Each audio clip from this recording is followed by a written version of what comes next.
Salut, salut à tous. J'espère que vous allez bien, que votre journée a été. Quant à moi, je vais super bien. Aujourd'hui, je viens avec un nouveau sujet, les maladies chroniques. Qu'est-ce que c'est? Et on verra le cas du lupus et les causes. Voilà. Mais avant de commencer, je tenais vraiment à vous dire merci. Merci à tout le monde. Vous qui me suivez, vous qui partagez, vous qui aimez ce que je fais. Merci beaucoup.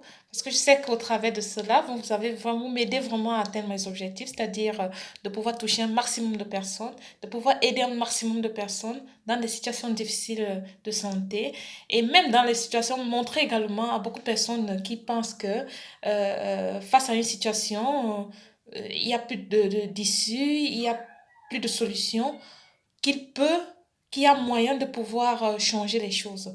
Donc vraiment merci. Et c'est cette optique-là qui m'a poussée à pouvoir arriver là où je suis aujourd'hui parce que je me suis dit, je ne pourrais pas baisser les bras tant que je n'ai pas tout épuisé mes ressources. Et vous aussi, faites pareil et vous verrez que les résultats ne seront que waouh, waouh. Donc voilà, sans plus tarder, nous allons parler donc des maladies chroniques. Qu'est-ce que c'est les maladies chroniques? Les maladies chroniques, en fait, sont des maladies de longue durée qui évoluent avec le temps. Alors, on va les classer ici en deux catégories. Il y a les maladies chroniques transmissibles.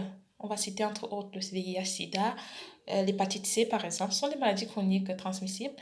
Il y a des maladies chroniques non transmissibles, on va citer la liste est vraiment très longue, l'Alzheimer, le diabète, l'hypertension, le lupus, le psoriasis, l'asthme, des problèmes de dos tels que la hernie discale, la lombalgie, l'arthrite, l'arthrose, la fibromyalgie, sclérose en plaques, maladie de Crohn, bronchite chronique, côlon irritable, bref, la liste est vraiment, vraiment longue. Ça, c'est ce qui est des maladies chroniques. Et ces maladies chroniques également, on va les mettre en paquet. Pourquoi est-ce qu'on va les mettre en paquet? Parce que les facteurs, les éléments déclencheurs de ces maladies exigent qu'on les classe par paquet. Nous allons trouver ici trois paquets. Des maladies auto-immunes, qui sont des maladies où le système immunitaire est dysfonctionnel en fait. Parce qu'il y a une présence étrangère que le corps n'a jamais vue, que le corps ne connaît pas. Du coup, ça suscite fortement le système immunitaire qui va fabriquer un anticorps antinucléaire, on l'appelle, pour pouvoir combattre cela.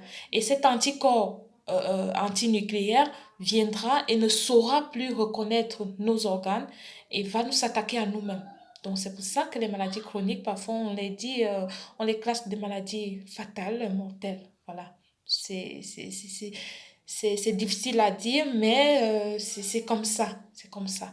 Donc, un autre paquet de maladies chroniques, c'est les maladies d'encrassement qui sont dues à la présence dans le sang des micromolécules qui viennent d'origine bactérienne ou alimentaire aussi.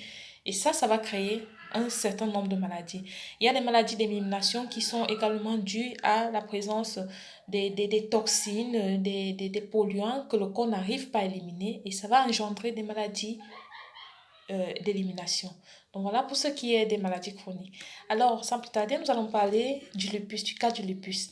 Le lupus, c'est une maladie qu'on classe dans le cas des maladies auto-immunes. Voilà. Déjà, le mot lupus tire son nom du mot latin lo. Voilà.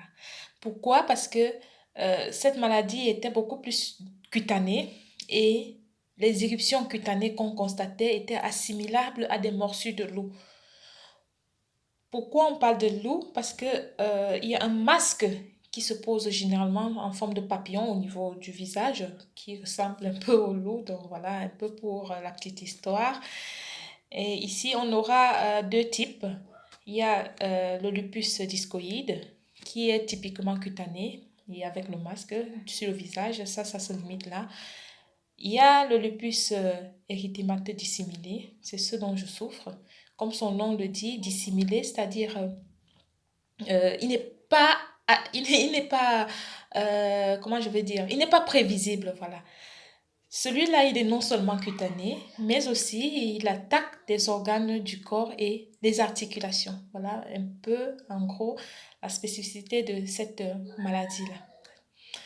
Si nous voulons voir quelques éléments déclencheurs ou alors les causes de cette maladie, les causes sont nombreuses. Déjà, les maladies chroniques, il y a plein de causes, hein. Donc, avant d'arriver au niveau du lupus, les maladies chroniques sont causées par plusieurs facteurs.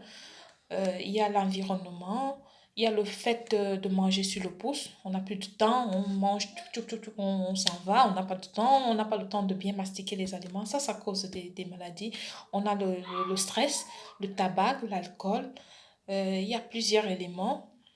La rupture avec la nature, par exemple, la sédentarité même, le manque d'exercice physique, ça cause également des maladies. Donc, pour le cas du lupus, les éléments déclencheurs, déjà, il faut noter qu'il y a environ 30 millions de cas chez les femmes. Pourquoi déjà? La présence de l'hormone sexuelle féminine, l'estrogène, c'est un c'est un élément favorable pour déclencher cette maladie chez les femmes.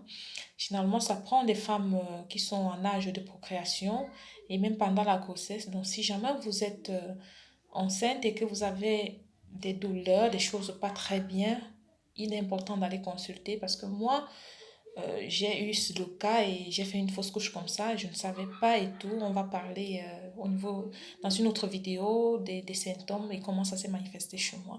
Donc, n'hésitez pas d'aller consulter et que vous ayez un suivi vraiment bien spécifique pour vous aider à passer ce moment-là. Alors, comme autre élément déclencheur, on peut citer le tabac, l'exposition au soleil, le stress, je vous ai dit dans mon premier post que j'étais une hyper stressée, l'alimentation, parce que la présence de ces macromolécules dans le sang sont d'origine alimentaire ou bactérienne. Donc, l'alimentation. Également, certains médicaments aussi peuvent causer cette maladie, mais à ce moment, on l'appelle le lupus induit. Oui, parce que quand vous arrêtez le médicament, lui aussi, il s'arrête. Donc voilà un peu, en gros, ce qui est du lupus érythémateux dissimulé. Comment est-ce qu'on le détecte? Quand vous avez des douleurs, des malaises, et voilà, c'est déjà une maladie très rare, très difficile à analyser. C'était le cas chez moi. On a eu vraiment du mal à détecter cette maladie. Il y a actuellement, la science a évolué, on a pu trouver des analyses qui permettent de dire que c'est le lupus exactement.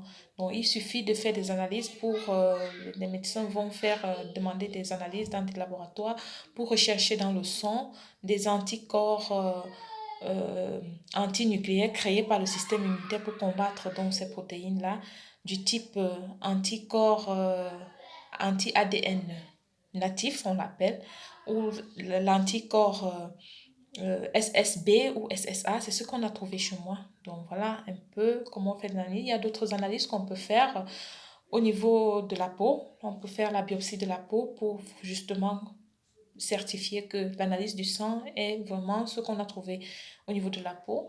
Il y a des imageries qu'on demande également pour voir s'il y a des organes atteints ou pas. Donc voilà, j'espère que je vous ai parlé vraiment de ce qu'est les maladies chroniques et du lupus et des causes du lupus. Sur ce, je vous souhaite une excellente journée ou alors un excellent week-end vu que nous sommes samedi.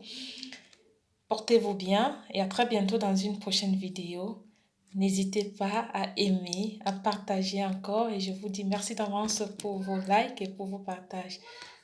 Bye bye, à vous voir très bientôt.